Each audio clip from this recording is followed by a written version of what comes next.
And a warm...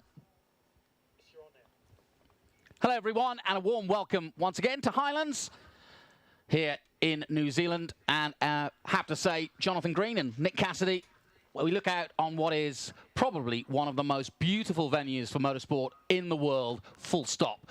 Alongside me is a multiple champion of New Zealand and now one of the most world-renowned up-and-coming drivers, racing currently in Japan and already a champion there. He is, of course, Nick Cassidy. I am so delighted to welcome you here, especially at the start of the 15th year of the Castrol Toyota Racing Series. Nick, it's been a whirlwind, let's face it. Since you left these shores, it's just been incredible for you. You must be still pinching yourself. Thanks, Jonathan. Awesome to be back here in New Zealand. Fantastic every year coming down to the Toyota Racing Series. Since I was racing 2012, 2013, been awesome to follow, and certainly some great talent on the grid every year. Now, you'll be very familiar with some of the youngsters out here and some of the more experienced guys. In fact, one of them in particular, you'll be racing against this season. Yeah, exactly. Obviously, a few of the guys have been down here before, and including Lucas Auer, who hasn't been down for 6 years, but I'll be racing this year in Super Formula. Now, let's talk about this Highlands track as we head out for qualifying. We welcome our fans of motorsport around the world, from Kathmandu to Helsinki, from Austin, Texas, to wherever you may be tuning in, and of course to the fans who are the luckiest of all out there in the Highlands Stadium and watching for live as we take our first qualifying session for the Castrol Toyota Racing Series. Now, this isn't a circuit you know well, but you have been around in a Lexus. What do you think? Yeah, went round in the LC500 on Thursday. Mate, it's crazy. You know, I had a young guy say to me the other day, it reminds him of Macau. I don't know how he quite got that. Interesting. But look, it's got a bit of everything, bit of camber, very open spaces and concrete walls. Pretty exciting. I got to say, you know, after 20 years, I'm a big fan of Macau, and your results there show that you are too. But this is no Macau. This is absolutely resplendent. If Macau could have these sorts of vistas and views, they'd be very lucky indeed. Here's our local hero. We have 3 Kiwis, and you know this man very well. The number 86 ITM-sponsored Brendan Leach. Back again. Brendan does a good job every year, and for sure he'll be at the front again. And it's got to be make or break. You know what this situation's like. You've been in this situation that Brendan's in, and it's all about breakout. If he can break out like you did and get a good result, maybe win the Grand Prix, be noticed enough to go to international racing, this is where he's going to do it. The next 5 weeks are crucial. Yeah, to be fair, Jonathan, I think every race you do in racing is make or break, eh? It's a bit that way. Let's talk about some of the runners and riders. I interviewed you yesterday, and you know, I wanted to talk about some of the top guys. You mentioned Liam Lawson, excuse me, who is literally just 16 years of age, but already in his tiny time in TRS has surprised. There's Cameron Dass, another one of the youngsters coming back this season. Yeah, obviously Cameron Dass on screen now. He's in the front of the queue there, preparing for hot lap. But back to Liam Lawson. Look, the guy has speed. He is fast. He's come off a year in Europe where second in German Formula 4, a very strong championship. Marcus Armstrong was actually second the year before there. So as we've seen with Marcus here in New Zealand, I think Liam will be very strong in TRS as well. We'll look at Cameron Dass in the number 28, the young American who has rarely for Americans chosen the Formula 1 route and have come here, like many others, to gain FIA super license points. He is definitely dedicated, one of the few Americans dedicated to making it all the way to Formula 1. And boy, do we need some Americans in Formula 1, because it's been many a year since we've had one. And Cameron Dass, at just 18 years of age, definitely has all the parts. He's been racing for Carling in Europe. He's doing the right things. He's coming here for the second time. He's got all the credentials. And he's been quick, huh? Yes. Yesterday in testing, he was P1 at times, and it's great to see. Looking at this track for the first time, Nick, and I'm sure you kind of observed it like any driver would, there's not that many places to overtake, though that's not as obvious as it may sound. There's more places than perhaps meets the eye. Yes, very true. And I think as well for the public for you to realize how quick these cars are and how phenomenal the downforce and the grip is. This last corner here with a concrete wall by pit lane, that is flat in these cars. Along with the chicane before the bridge, a few of the guys yesterday were flat and getting air across that bridge. So that's pretty damn cool. Tell us about qualifying, how you prepare for it. If you're in one of these TRS cars, you can see the cars weaving just to get tyre temperature. How many flying laps can you potentially get in the time that you've got in a 15-minute qualifying session? I think the main thing that you've got to first look at is how long the tyre is good for. And this Michelin tyre, you're looking at probably 2 to 3 laps to warm up before you have 2 to 3 laps at the peak of the tyre. So that's probably the main thing. But I've got a question for you. What's the tyre rule? How many sets of Michelins do we have? Well, for this session, they have effectively 3 sets for the whole weekend. Okay. But for qualifying, I can't tell you. I have to get back to you on that one. But the regulations changed this year, right? Yes, it has. We've got a qualifying tomorrow morning as well. Yes, for race we have. 3. Yeah, that is one of the biggest changes. If you're familiar with the 15-year history of this series, we usually have back-to-back qualifying sessions this morning. But for the first time this year, we've instituted, I think, a really good idea, which is to have this qualifying session, which will set the grid. And we've already got somebody in trouble. That's car number 16. And it looks as though, I don't know if he's going to go anywhere with that, but that's Thomas Smith. He's had a few problems, says Thomas, the young Aussie, and that is not a good place to stop in the middle of the bridge. That's a very dangerous position, huh? Yes, and not a place you want to be going backwards, but he's got it going, and the flags are waving. The marshal's doing a really good job. So off you go, Tommy. Ooh, let's get it going, and let's hope he can get that car started. Yeah, he's all right. So Tommy Smith, one of the Australians, he's had a couple of offs already, but he is just taking on TRS for the first time. The red flag comes out. But yeah, let's talk about that qualifying again. So we're doing this qualifying session today. This will decide the grid for race 1 coming up today. We have a reverse grid for race 2, and again, change of rules this year. It's the reverse top 6 and top 8. And then we have race 3, and we'll have qualifying for the feature race, the Dorothy Smith Memorial Trophy, and that will be tomorrow morning. Do you like that idea? At least gives you a chance overnight to rethink it. Yeah, I love that idea. It's a similar format to what's used in European Formula 3, and it's great for the rookies, the guys that are here for the first time, to learn all through Saturday, have an experience of qualifying, and then come out Sunday morning probably at a higher level. So the red flag is out, and that gives us a time to tell you that Cameron Dass is the fastest man so far with a 129.373. We got onto the 28s briefly yesterday, so I'm expecting the times to drop a little bit, but it's early days yet. Lucas Auer returning for his 3rd run at the Toyota Racing Series, a man who raced against Nick back in the day in 2012 and 13, I believe. Yeah, Lucas back again.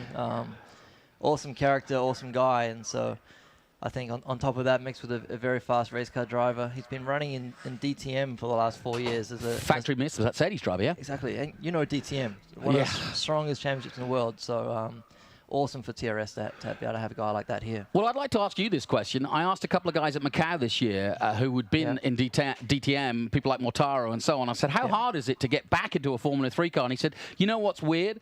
Of all the sports cars, DTM is more attuned to a single-seater than anything else. How does that compare when you go in the little Lexus compared to doing single-seaters? Yeah, I find a very similar thing.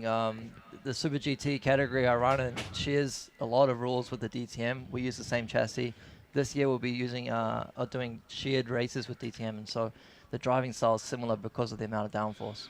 Just waiting for the restart. We're looking at Dev Gore, another one of the young Americans for Giles Motorsport. We've got 3 Americans here this season, and it was good to see Johnny Baker here earlier this weekend, a man who looks after the road to Indy. The big interest now in the Toyota Racing Series, I think, is already garnering massive interest worldwide, not only for FIA Formula 1 super license points, but also that road to Indy with the Americans and any of the others. I think of Felix Rosenquist and several others who've made it over there from Europe and going around. So I think in terms of the Toyota Racing Series, there's never been a stronger field, and there's never been more prestigiousness to this series. And it's great to see the Kiwis taking it on. But that's the essence of this. This is the point, and this is why you have been lucky enough to get where you are, is because the best in the world come here, and you get to find out where you are. And if you have to improve, then you have to improve. And that's the only way you're going to get away and prove yourself internationally, isn't it? 100%. And for the guys here, you find out pretty quickly where you're at, and you've got 5 weeks to fix that. Yes. Sometimes you can, sometimes you can't. Now, of course, Brendan, you could argue, has got a little bit of an advantage here. He's actually one of the instructors here at Highlands, as is his brother Damon, who, of course, has raced in TRS. So he's got a fair few laps under his belt here. Yeah, you'd imagine so. I think with his experience here, obviously, it's going to help. But at the same time, learning a track is what all these young guys are very good at. These young guys drive so much around the world, and I'm sure they'll pick it up quickly too. Yeah, we had a press conference last night, and we were talking to Brendan about how many people were following him around the track. Lucas Auer said he tried to follow him.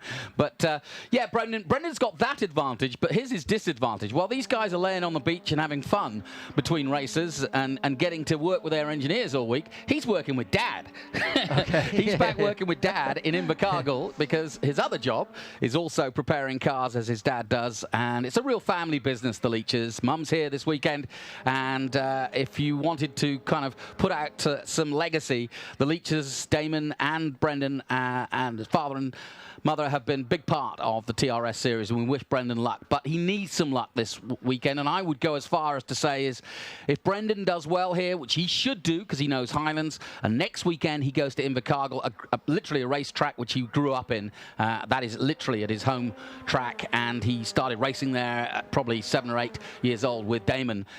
So if Brendan's going to have a chance of winning this 15th Castrol Toyota Racing Series, he's got to do it in the first 2 rounds, or at least make hay at the places he knows well. Yeah, I think you're exactly right. It's all going to depend on how he comes out the box. The disadvantage for Brendan as well is he hasn't driven a single seater for 1 year. And, okay, you get a bit of testing, but he needs to be strong straight away. We've got a car off in the final sector here, second last corner. Who's that, Jonathan? Ooh, big time. And that's 21. That's Dev Gore going out, and I don't know if there's definitely some damage there. I don't know whether that's track damage because the car looks okay. So I think he's hit something and the car's okay. But Dev Gore making a bit of a hash of it.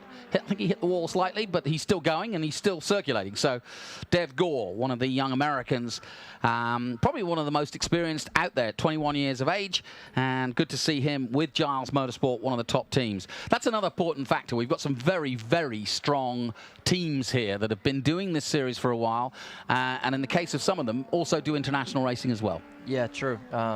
You have M2 going to Europe for the first time this year, running in the Formula Renault Euro Cup. As you've got Liam Lawson going to the top with a 29.0. Cameron Das is actually just on the fastest first sector of the weekend at 18.7. Yesterday, the best time through Sector 1 was at 18.9. What do you think of Liam Lawson? I mean, I've been well impressed, but you're a driver. How quickly, he's just 16, how quickly has he impressed you? Man, the guy is fast. I was watching him in the rookie session on Thursday, and how hard he was pushing that car that early was very impressive. Das goes top here, 29.0. Yep, 29.0. So both Lawson and Das in the 29.0s. Armstrong third at the moment. Esteban Muth is in 4th position at the moment. Petacek, excuse me, I'll get it right soon. PP from the Czech Republic. Petacek in 5th position, and Kotaka of Japan, and really delighted. Now, tell me about this man, because I know, having raced in Japan, you'll know a little bit about this guy. He's following in your footsteps in a lot of ways, racing for Toyota, but the first Japanese driver, junior Toyota driver we've had in the series. Yeah, I know him a little bit. He's been running in Formula 4, so his experience is not a lot. Experience level's not a lot. But he's going to be racing with Toms in Formula 3 this year, in Japanese Formula 3, which is a great opportunity. It's something that I've done. That was my break into Japan, so he's got a big year in front of him. Well, Liam Lawson really taking it to them. He's dropped into the 28s, as has Raoul Hyman, the British driver, the South African British driver. He's got dual citizenship, but races under the British flag and is a rising star of the BRDC. Liam Lawson, though, a 2:28.8. That's a really good time round here. And these two, that's Raoul Hyman and Liam Lawson, the first two under the 129s. Lucas Auer third. We've got Das, purple's first sector, purple second sector, coming through the final corner now. Yep, just 3:52. Can Das finish this lap? If he does it cleanly, P3. He should go top. P3. Only half a tenth covers the top 4 cars. That's pretty incredible, isn't it? That's awesome.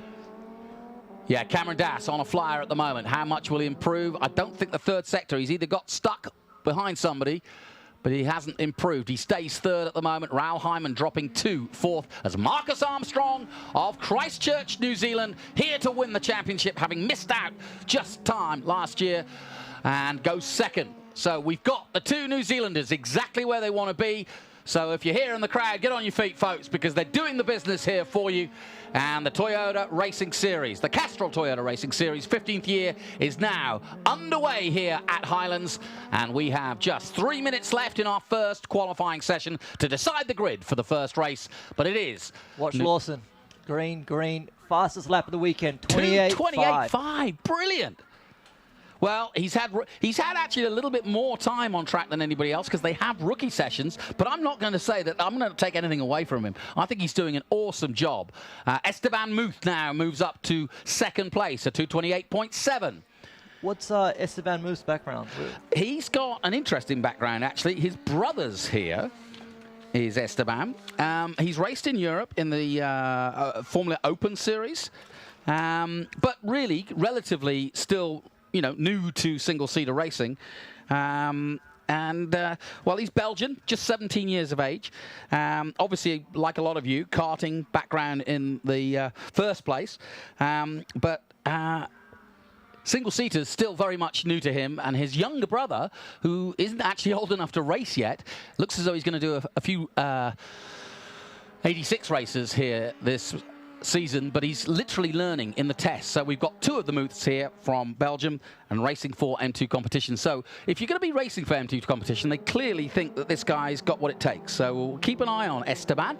And well, we should. He's second at the moment. Marcus Armstrong dropping to fourth. Lucas Auer now moves as Raoul Hyman now goes to the top with a 228.4. What a session with just over a minute to go. The Brit hits the top with a 228.4. But as you said, 3/10, what? 4/10 between the top six.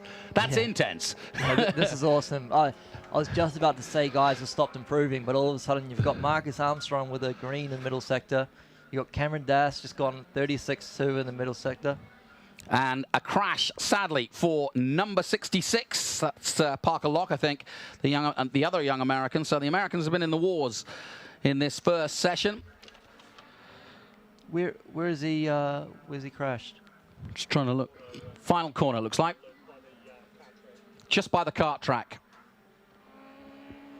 So Parker Locke just getting the rear of that car out there. You see him now. Armstrong, top. Armstrong goes top with a 228.2. And right now... Has that been done under yellow? Yeah.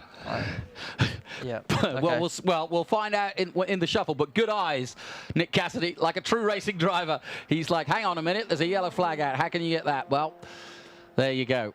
The red flag. Red flag is out because the car is still in the track. So that will end pretty much that qualifying session, and we wait to find out whether Marcus Armstrong's time was set before that red flag came out, or the yellow flag, because obviously you have to lift off.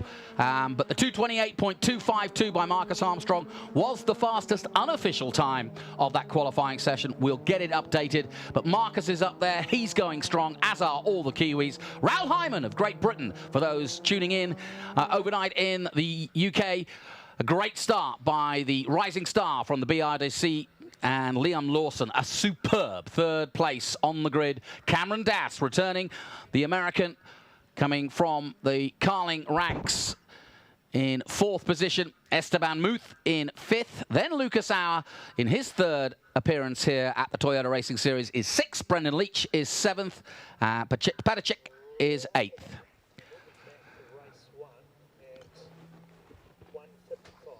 So that concludes our first qualifying session for the Castrol Toyota Racing Series. Nick Cassidy, I thank you for coming in here for qualifying. We'll be back with race one of the Castrol Racing Toyota Series at 1:55. Plenty more action to come, both on the live stream and here live at Highlands.